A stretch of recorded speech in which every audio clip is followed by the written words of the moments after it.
Hey y'all, welcome back to Krista's Kitchen. So for dinner this evening, there's not a whole bunch of us, it's just a few. So we're going to make something quick and easy, but also really yummy. So at our grocery store this week, they had salmon on sale, so I picked up a big fillet, and we're going to try a new recipe with it.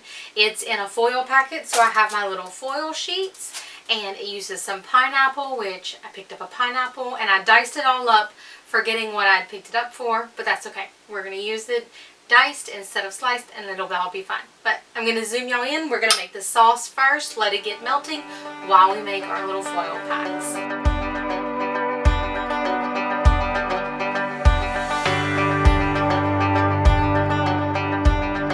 Okay, so the first thing we're going to get going is the sauce that's going to go on top of this so it can start melting and then cooling while we're putting the salmon in the packs. So we're going to start with a stick of butter.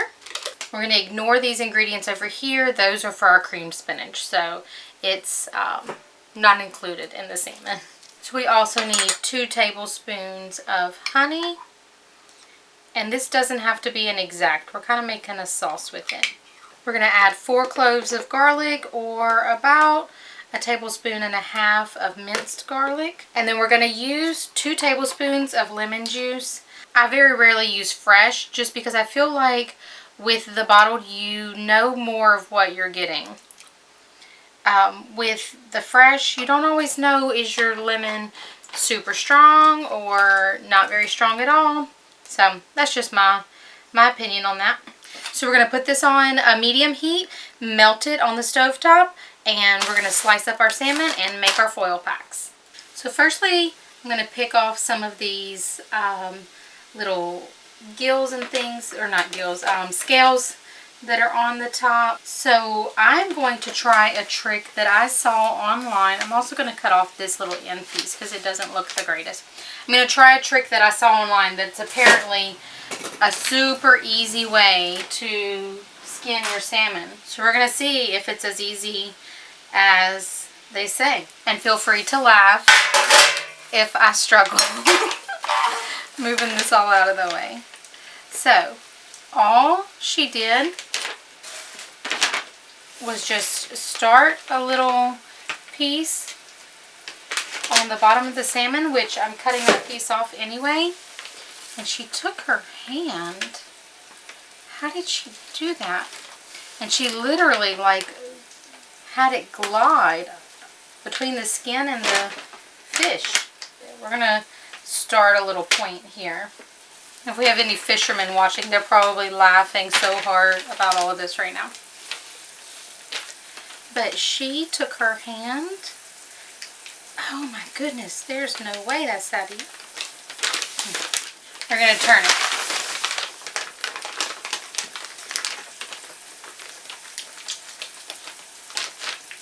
But she ran her hand.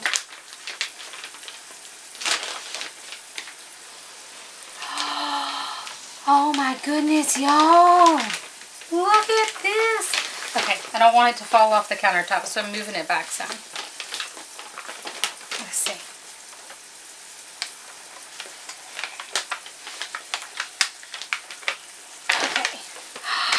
Okay, so at the end I messed it up a little bit, but look at this, y'all. I'm going to cut off this part. And just think, we would have paid $2 more a pound for skinless. If you've got some elbow grease and you don't mind getting your hands dirty, I mean, you're going to have to wash your hands anyway, then look at that. See, the internet can teach you some things. Okay, so I'm going to pull off the rest of this. Now, it was slow getting it started, but once we got the initial piece away from the skin, it wasn't too bad. You just needed some muscle power. So let's clean up some of this, wash my hands, and I'll see y'all back in a minute. So now we're just going to slice it up into some fillets and make sure, again, that we're pulling off any scales that may have lingered behind, making sure we don't feel any bones that were forgotten. As far as cooking times and temperatures, let me preheat the oven.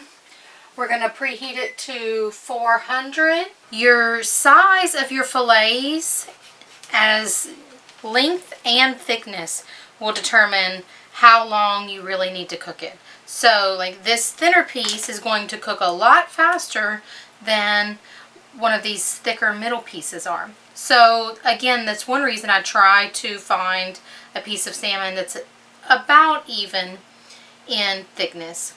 Overall, if it can be completely uneven if it looks really yummy. I'm going to pick that over a piece that doesn't look quite as good. So we're just going to pull our little sheet of foil. I'm using one as a plate for right now. Since that one's thinner and this one's a little bit thicker, I'm not cutting it quite as large because I want it to cook at about the same temperature. So we're going to be making 4 foil packs. This is about half of the pineapple. Like I said, I cut it up, not remembering what I'd gotten pineapple for, just thinking I'd gotten pineapple for us to eat. So the recipe I'd seen said slice it, but I had already diced it up, so that's what we're going with. We're just going to kind of divide this half a pineapple between the 4 foil packs. And it says to put the pineapple on the bottom under where the salmon would be. A little bit of salt. And a little bit of pepper. And we're going to lay our piece of fish across the top of our pineapple. Okay, so for this part, the main thing is we want to make sure that our juices won't run out of the bottom. So let's see. I'm just going to kind of pull it up on the edge on each side. Try not to tear it. There we go.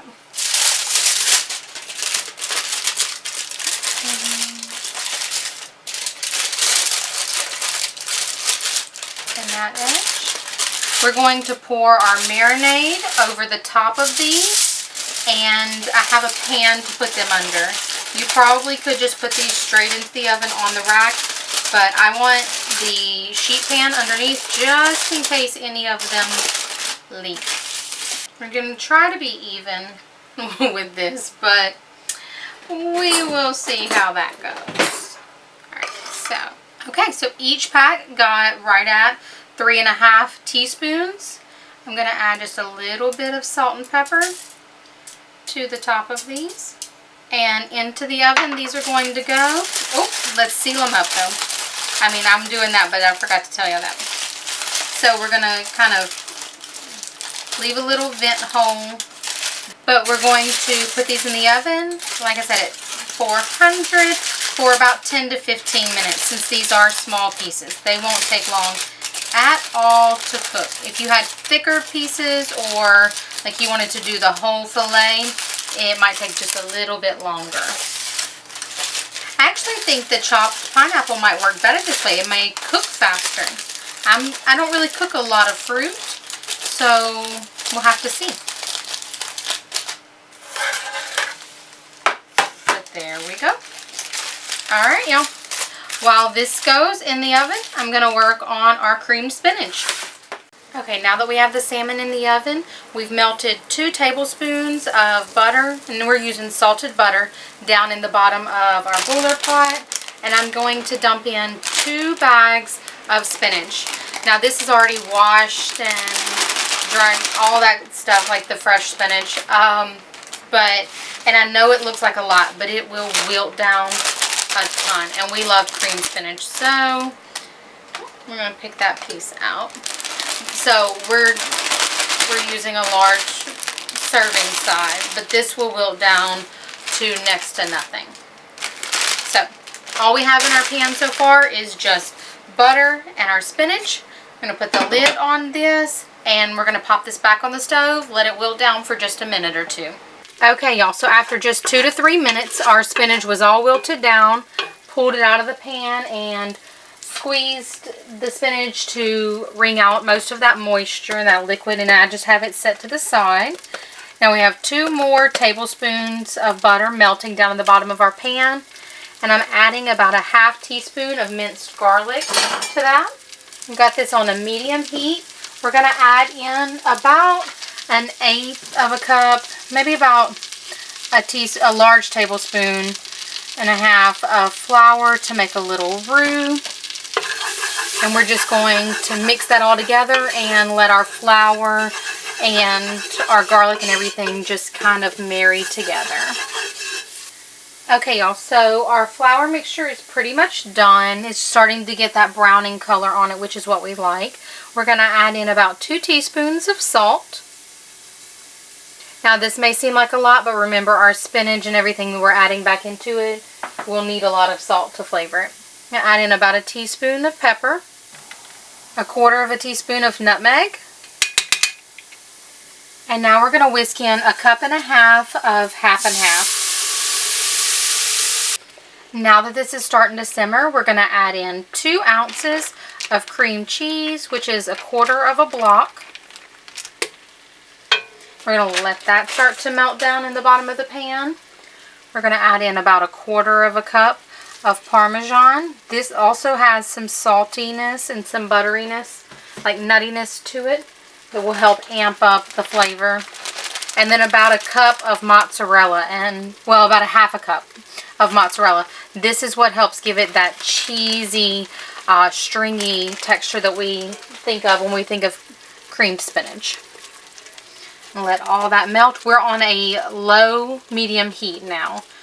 Once our cream cheese melts, we're going to turn the heat completely off, toss in our spinach, and it will be all ready to go.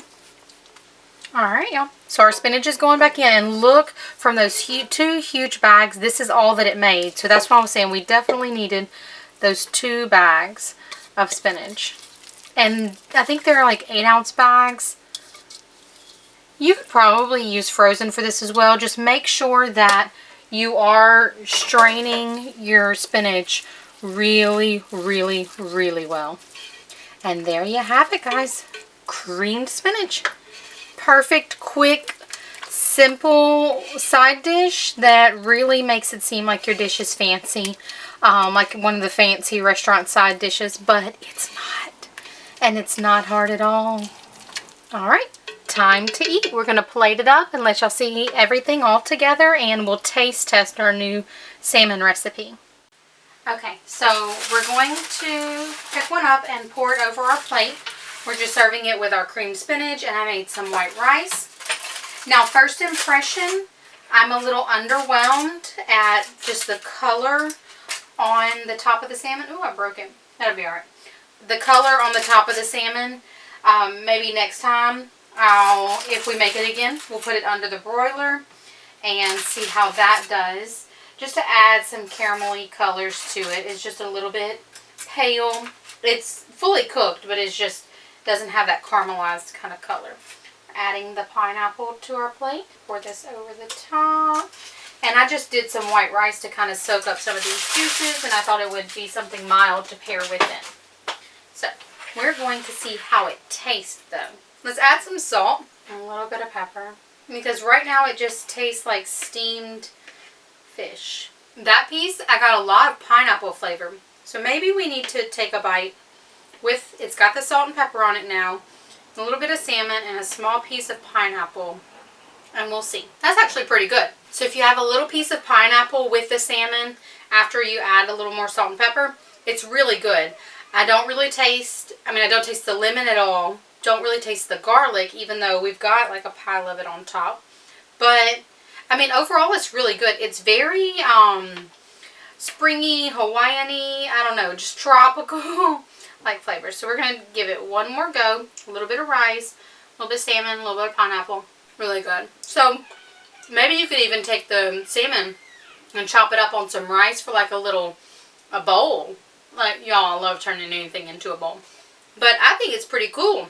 Alright, y'all, so I think we will make it again, but next time I'll leave the packets open or open them at the end and crust that top just for a minute or two under the broiler to give it some caramelization and increase the salt and pepper on it. But I think it's pretty cool. We're going to plate it all up, and we'll see y'all next time. Bye.